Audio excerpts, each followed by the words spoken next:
বন্ধুরা, যারা ভেবেছিলেন মুম্বাই ইন্ডিয়ান্স গুজরাট টাইটান্সের থেকে হার্দিক পান্ডিয়াকে নিয়ে এসে আইপিএল এর ইতিহাসের সবচেয়ে বড় মাস্টার স্ট্রোক মেরে দিয়েছে, তাদের জন্য আজ রয়েছে আরও বড় খবর। কারণ এবার নাকি চেন্নাই সুপার কিংস সরাসরি মুম্বাইয়ের অধিনায়ককেই নিজেদের দলে তুলে নেওয়ার প্রস্তুতি নিচ্ছে। হ্যাঁ, শুনতে অবিশ্বাস্য লাগলেও বিভিন্ন রিপোর্টে দাবি করা হচ্ছে যে হার্দিক পান্ডিয়াকে নিয়ে চেন্নাই ও মুম্বাইয়ের মধ্যে বড়সড় ট্রেড ডিলের আলোচনা চলছে। আর যদি এই ডিল সত্যিই সম্পন্ন হয়, তাহলে গুজরাট থেকে মুম্বাইয়ে হার্দিকের আসার ঘটনাকেও ছাপিয়ে যাবে এই ট্রান্সফার। ভাবুন একবার, আইপিএলের দুই সবচেয়ে বড় প্রতিদ্বন্দ্বী মুম্বাই ইন্ডিয়ান্স এবং চেন্নাই সুপার কিংস, এমন একটি প্রতিদ্বন্দ্বিতা যেখানে দুই দলের সমর্থকেরা একে অপরকে হারানোর জন্য মরিয়া হয়ে থাকে। ব্রডকাস্টাররা এই ম্যাচের জন্য আলাদা প্রস্তুতি নেয়, বিশেষ কমেন্ট্রি টিম পাঠায়, বিশাল প্রচার চালায়। এই ম্যাচকে অনেকেই আইপিএলের এল ক্লাসিকো বলে থাকেন। এই প্রতিযোগিতায় এগিয়ে যাওয়ার জন্য দুই দলই নিজেদের ভবিষ্যৎ গড়ার চেষ্টা করছে।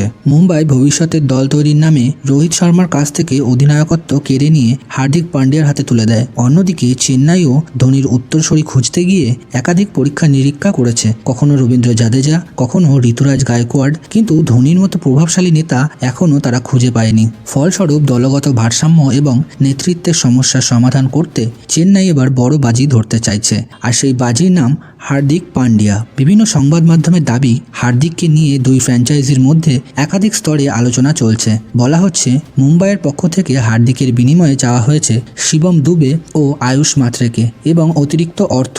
অন্যদিকে চেন্নাইও নাকি নিজেদের শর্ত নিয়ে আলোচনায় বসেছে। কিছু রিপোর্টে এমনও বলা হচ্ছে যে চেন্নাই আয়ুষ মাত্রেকে ছাড়তে চাইছে না, সেই কারণে তারা বিকল্প প্রস্তাব হিসেবে শিবম দুবের সঙ্গে ডেওয়াল ব্রেভিস এবং অতিরিক্ত অর্থ দেওয়ার কথাও বিবেচনা করছে। এখন প্রশ্ন হলো, এই ডিল কি সত্যি চেন্নাইয়ের জন্য লাভজনক হবে? অনেক সমর্থকের মতে চেন্নাই যদি শিবম দুবে, ব্রেভিসের মতো গুরুত্বপূর্ণ ক্রিকেটারদের ছেড়ে দেয়, তাহলে সেটা বড় ঝুঁকি হবে, কারণ এরা দলের মূল কাঠামোর অংশ। তবে অন্য একটি বড় অংশের মতো হলো হার্দিক পান্ডিয়া একজন সম্পূর্ণ প্যাকেজ। তিনি একজন নির্ভরযোগ্য ফিনিশার, মিডল অর্ডারের ব্যাটার, প্রয়োজনে 4 ওভার বল করতে পারেন, দুর্দান্ত ফিল্ডার এবং সবচেয়ে বড় কথা একজন প্রমাণিত নেতা।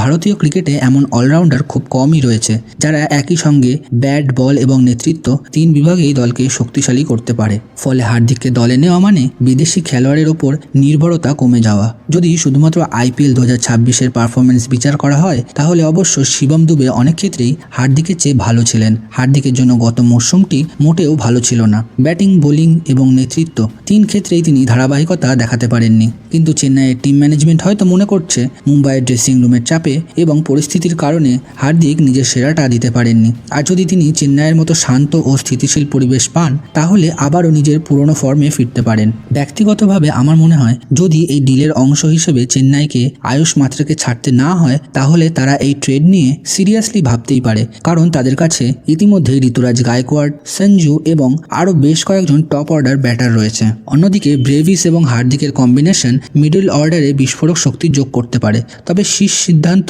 অবশ্য দুই ফ্র্যাঞ্চাইজির ম্যানেজমেন্টের হাতে। আপাতত যা জানা যাচ্ছে তা হলো, এই ট্রেড ডিল নিয়ে আলোচনা যথেষ্ট জোরদার হয়েছে এবং বিষয়টি বাস্তব রূপও নিতে পারে। আর যদি সত্যি হার্দিক পান্ডিয়া আগামী আইপিএলে হলুদ জার্সি পরে চেন্নাইয়ের হয়ে মাঠে নামেন, তাহলে আইপিএলের ইতিহাসে সেটি হবে অন্যতম বড় এবং চমকপ্রদ ট্রান্সফার।